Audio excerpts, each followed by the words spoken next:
Pada tahun 1953, James Watson dan Francis Crick membangun model struktur DNA mereka yang fitur-fitur utamanya masih diterima hingga saat ini. DNA terdiri dari dua untai yang saling melengkapi dalam urutan basa. Basa sitosin dalam satu untai selalu berpasangan dengan basa guanin di untai lainnya. Basa adenin dalam satu untai selalu berpasangan dengan basa timin di untai lainnya. Sifat saling melengkapi dari kedua untai tersebut memberi kesan kepada para ilmuwan tentang sebuah model untuk replikasi DNA. Mereka mengusulkan agar untai lama berfungsi sebagai pola untuk membuat untai baru yang saling melengkapi. Dua heliks ganda yang dihasilkan masing-masing akan berisi satu untai baru dan satu untai lama. Ada beberapa model lain yang perlu dipertimbangkan, misalnya molekul DNA lama dapat dipertahankan dan molekul DNA yang sama sekali baru dapat dihasilkan darinya. Dalam model lain lagi, hasil replikasi akan berupa dua molekul dengan DNA lama dan baru yang tersebar di sepanjang setiap untai. Meskipun Watson dan Crick mengusulkan model replikasi semi-konservatif, pada saat itu tidak ada bukti yang membuktikan bahwa model ini benar. Untuk memecahkan masalah ini, ilmuwan Matthew Michelson dan Francis Stahl merancang sebuah eksperimen untuk menguji model replikasi Watson dan Crick. Kunci dari percobaan Michelson-Stahl adalah merancang strategi untuk membedakan antara DNA lama dengan DNA yang baru disintesis. Mereka membedakan keduanya dengan memberi label isotop. Mereka menumbuhkan materi Escherichia coli dengan adanya isotop nitrogen atau berat yaitu 15N atau isotop ringan dengan biasa 14N. Setelah beberapa generasi, DNA dalam bakteri mengandung nitrogen dalam bentuk berat atau ringan, tetapi tidak keduanya. Setelah beberapa generasi, DNA dalam bakteri mengandung nitrogen dalam bentuk berat atau ringan, tetapi tidak keduanya. Dalam contoh ini, atom nitrogen dalam basa timin diberi label dengan bentuk nitrogen berat atau ringan. Para ilmuwan mengambil sampel dari setiap kultur bakteri. Mereka mengolah bakteri tersebut untuk melepaskan DNA ke dalam larutan. Volume larutan DNA yang sama dicampur bersama, lalu larutan ini dicampur dengan larutan pekat garam cesium klorida atau CSCl. Kepadatan CSCl adalah 7,71 gram per cm kubik, kepadatan yang sama dengan DNA. Tabung tersebut ditempatkan dalam ultrasentrifuga yang mampu melakukan sentrifugasi berkecepatan tinggi, yaitu 140.000 X gram selama 20 jam.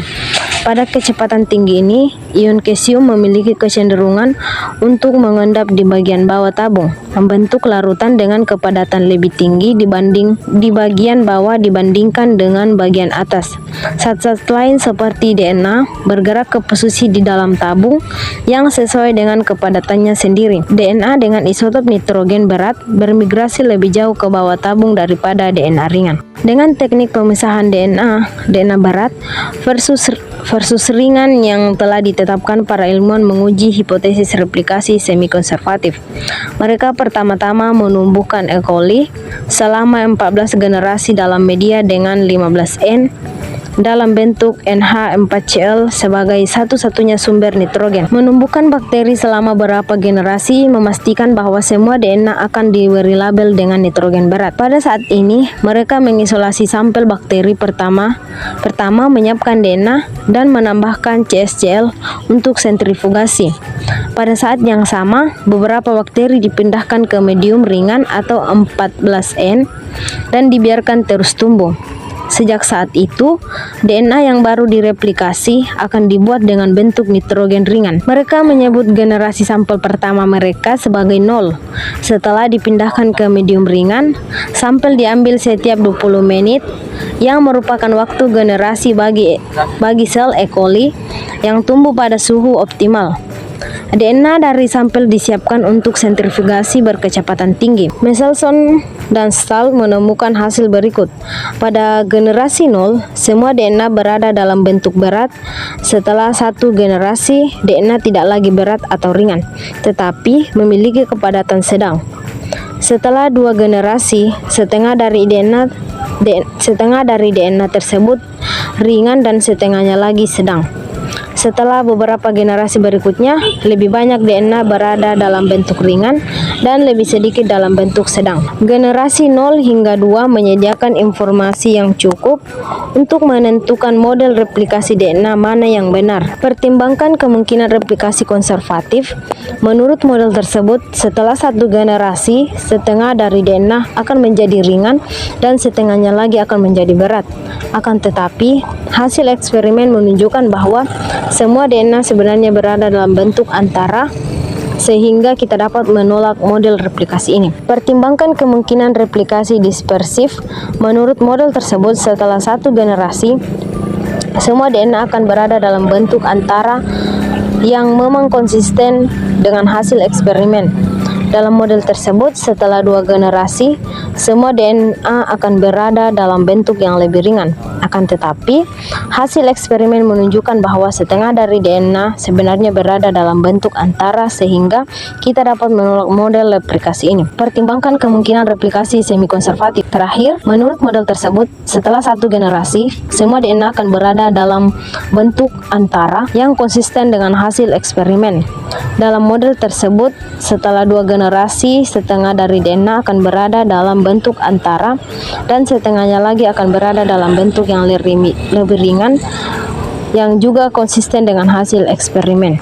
Data memberikan dukungan untuk model replikasi semi-konservatif. Adapun kesimpulan dari percobaan Michelson-Stahl yaitu menunjukkan bahwa DNA bereplikasi melalui mekanisme semi-konservatif. Heliks ganda terpisah sehingga setiap untai lama berfungsi sebagai cetakan untuk untai baru. 2 heliks ganda baru terbentuk, masing-masing berisi 1 untai baru dan 1 untai lama. Meskipun Michelson dan Stahl melakukan percobaan mereka setengah abad yang lalu, percobaan tersebut memiliki kualitas modern. Percobaan mereka merupakan cara baru dalam melakukan sains, yaitu membuat prediksi berdasarkan berbagai model dan kemudian menentukan prediksi mana yang paling sesuai dengan data percobaan. Bahan-bahan yang mereka gunakan juga masih digunakan secara luas hingga saat ini. Isotop digunakan untuk melacak atom dan molekul. Ultrasentrifugasi berbasis CSCL digunakan untuk membentuk kumpulan molekul DNA dan E. coli tetap menjadi organisme percobaan yang penting. Yang lebih penting lagi, kesederhanaan dan keanggunan desain percobaan menjadikan percobaan mereka sebagai klasik yang tak lekang oleh waktu.